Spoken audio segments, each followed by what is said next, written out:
Bonjour éclaireur Pro-Vérité, bonjour à tous mes condisciples de la classe éclaireur Pro-Vérité, sans oublier nos auditeurs aux quatre coins du monde. L'édito d'aujourd'hui a pour titre « La cause est bien entendue ». La cause TIAM est bien entendue, bien sûr, mais elle est révélatrice d'une problématique chez nous. C'est la fabrique de monstres. Soro a été le premier monstre à être érigé à partir de rien. Vous me direz que la cause Soro est aussi entendue, mais elle n'en demeure pas moins une psychose pour des Ivoiriens moins éduqués, qui malheureusement sont les plus nombreux. La preuve, le petit homme, has-been du reste, craignant d'être oublié, ouvre sa gueule et s'affiche avec un putschiste pour créer une hantise chez certains. Nous, élèves de la classe éclaireur Pro-Vérité, vous disons ceci, à vous les autorités ivoiriennes, ne faites pas dans les détails. Restez fermes au risque de fabriquer de nouveaux monstres hématophages, de nouveaux gros monstres hématophages, dont la seule motivation reste le côté pécuniaire. Si vous, autorités, faites dans la dentelle à cause du qu'en dira-t-on, nous sommes mal barrés. Nous vous rappelons que vous auriez tort de faire cela. Cela a été déjà évoqué sur la plateforme éclaireur Pro-Vérité avec quelques exemples. Je vais vous en parler. Nous avons évoqué Paul Barthélemy Biya Bi-Ngondo.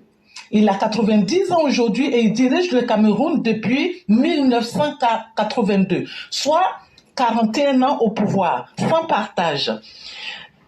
George Bush fils et George Bush fils se sont succédés.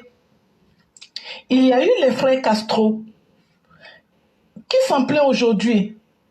Tout semble bien aller à Cuba, en fait. Et nous, la plateforme éclaireur Pro-Vérité, nous sommes pour cela, que le frère puisse succéder au frère, puisque nous les connaissons tous les deux et que nous les savons taciturnes, travailleurs, mais surtout efficaces.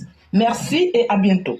Nous disons merci à Mère Blanc et surtout, chères autorités d'Abidjan, c'est une de nos mères qui vous parle pour vous dire restez ferme dans votre détermination. Parce que Soro Guillaume dit que votre justice est une justice castrée, une justice qui a été privée de son organe reproducteur mâle.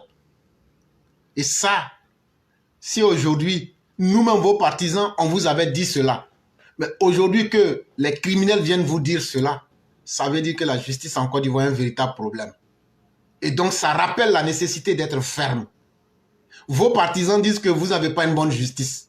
Soro Guillaume vous a rappelé que votre justice là, c'est une justice castrée. Ça veut dire, vous m'excuserez du terme, mais votre justice là, ces testicules là, on a coupé. Donc, ça veut dire que vous n'avez pas été dur avec lui encore. Ça veut dire que lui-même, il s'attend à ce que vous soyez dur avec lui. Et c'est ce que nous, on vous demande. Comme lui-même, il dit d'être dur avec lui là, écrasez-le comme piment. Et puis, on va passer à autre chose. Et cela, il va aussi de la crédibilité même de nos autorités que vous êtes. Ne faites pas dans la dentelle avec cet énergumène-là. Broyez-le de la manière la plus absolue pour qu'il sache que lui, il ne peut pas inquiéter quelqu'un. Et que de comme lui, on ne va pas les laisser prospérer en Côte d'Ivoire sous le régime du docteur Ouattara. Et donc, il y a une de nos mères ici, Christine, qui a bien répondu et qui vient encore enfoncer le clou. Et on va vous permettre d'écouter cela avant de vous laisser la parole. Alors, comme je disais, en fait, je veux juste participer à l'actualité en ce moment qui est très, très croustillant et brûlant. Moi, je suis un petit peu étonnée de voir certaines personnes, surtout les Ivoiriens, comme toujours dans l'émotion, de voir des images de Soro Guillaume, apparemment certains qui font des vidéos, non, il fait pitié, faut qu'il vienne demander pardon, faut qu'il aille voir son papa, lui demander pardon, mais je me demande si les gens, en fait, ils réfléchissent par rapport à tout ce que Soro a fait, par rapport à tout ce qui s'est passé. Soro, moi, je peux pas dire, pour moi, quelqu'un qui fait des choses comme ça vis-à-vis de quelqu'un, peut pas dire on peut pas demander pardon à ton père. Parce que imaginez-vous, David Ouattara, est-ce qu'il peut faire des choses comme ça? Même moi qui ne suis pas la fille du président, même sa fille biologique, je ne peux pas faire ça parce que j'estime que ce monsieur, je l'aime, je l'admire.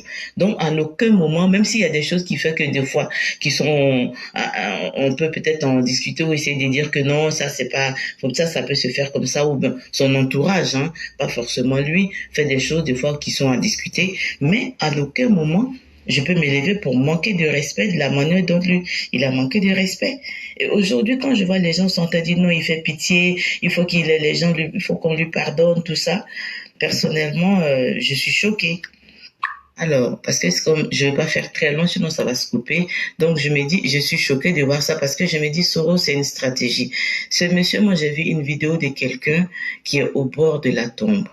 Et malgré qu'il soit au bord de la tombe, lui, il a toujours cette haine, cet esprit de vengeance. Même s'il va mettre... Là, ce qu'il a fait, là, sa vidéo qu'il a fait, c'est de mettre le président Ouattara à la vindicte populaire. Même s'il n'est pas là, les gens vont toujours dire que c'est Ouattara qui est responsable de la fin des Soro. C'est Ouattara. Parce que toute sa vidéo, il n'a fait que parler de Ouattara. Ouattara, Ouattara, Ouattara m'a fait ceci. Ouattara m'a fait cela. Comme si lui, il est un enfant innocent qui n'a jamais rien fait à une mouche.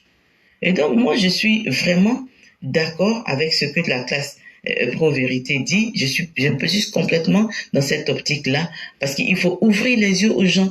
Il faut pas se laisser endormir par sa victimisation.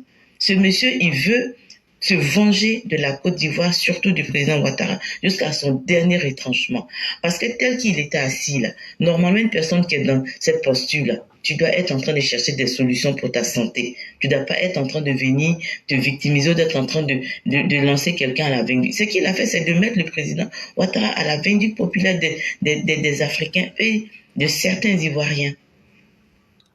L'accuser de tout, parce que pour lui, même s'il meurt aujourd'hui, il aura sali l'image du président Ouattara. Et ça, moi, ça me fait très, très, très, très mal. Et j'aimerais vraiment que la classe puisse tout faire pour enlever, pour ouvrir les yeux des gens que ce monsieur, quel que soit ce qui va lui arriver, même au dernier moment, il va salir le président Ouattara jusqu'à son dernier souffle. Voilà, donc franchement, moi c'était ça. Et dire à nos parents qu'il faut qu'ils soient tranquilles. Pour moi, il est fini, mais bon, on ne sait jamais. Il va toujours essayer de créer des problèmes aux gens qui sont pas, aux analphabètes, les gens qui sont pas, parce qu'il y a beaucoup d'analphabètes en Afrique, et ses partisans vont toujours essayer de créer la zizanie. Mais franchement, je soutiens la casse pro vérité, et vraiment bravo pour tout le combat, bravo pour tout ce que vous faites. Je suis de tout, voilà, bravo, bravo, bravo. Bravo et encore courage à notre Père, à nous tous. Que Dieu fasse à ce que la CAN se passe très bien. Parce que tout ça aussi, c'est la CAN. Hein. Toutes ces choses qu'il fait là, c'est pour mettre les troubles dans la tête des gens pour la CAN qui arrive tout et tout. Et donc, c'était ma contribution. Voilà. Si jamais, voilà. Vraiment bravo éclaireur. Et puis voilà. Je vous écoute, hein. Je vous écoute, mais malheureusement, mes horaires de boulot ne me permettent plus de participer ou de, voilà. En tout cas, courage à vous et voilà. Et donc, merci à notre mère, c'était qui vient de faire donner son avis. Mais il y a Ado 100% qui disait ceci hier. Il est souvent dit que si tu veux mourir pendu, ça veut dire si tu veux mourir avec une corde au cou, ce n'est pas en pleine mer que tu vas te retrouver le moment venu. Le zéro Guillaume se rapproche de son terminus. Disons-lui de ne pas s'arrêter au Niger, qu'il vienne vite en Côte d'Ivoire. Surtout qu'il y a Air Niamey, il peut venir en Côte d'Ivoire. Et on va mettre la fin du film pour que tout le monde regarde. Mais aujourd'hui, tout le monde sait qui est qui. Tout le monde sait aujourd'hui que le piment Ouattara là, ça pique. Et c'est ça qui est important pour nous.